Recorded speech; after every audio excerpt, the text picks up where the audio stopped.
When teaching proper rebounding techniques, it's easiest to break it into 3 parts.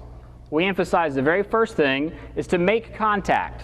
As the shot goes up, the defensive player, in this case myself, needs to make contact with the offensive player that I'm trying to box out. If the shot goes up and you automatically turn around and you begin to box out, I have no idea where my player is. He could go anywhere he wants. If I make contact initially, I know where he is. One good thing to think about is when the shot goes up, I always teach to aim for the opposite hip or the opposite wrist, so that that's where my contact is being made. I know exactly where they are. I don't want to aim for the middle, I want to aim for a hip. This way I know where they are on one side and I can keep my contact. Establish contact's our first point. When the shot goes up, I'm establishing contact.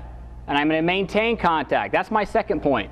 I don't want to touch and then turn and go get the ball. I have not done anything boxing out. So as I touch, I start to box out. I maintain that contact. No matter where they go, I'm maintaining the contact. Thirdly, get the ball. Too many times we see him box out, somebody else runs in and gets it.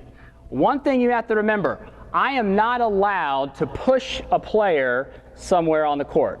That's called displacement.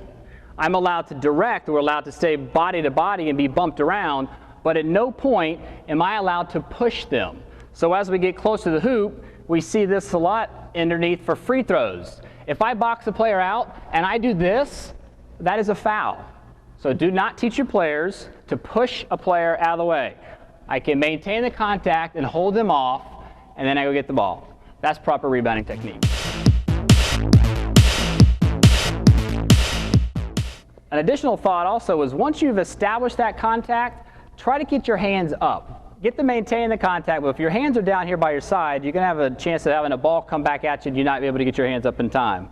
Secondly, when you're maintaining this contact, you're not allowed to pin them in. You can't hold them like this. You can't do any of this stuff. It has to be up. So try to keep your hands out or up to get the ball, not back.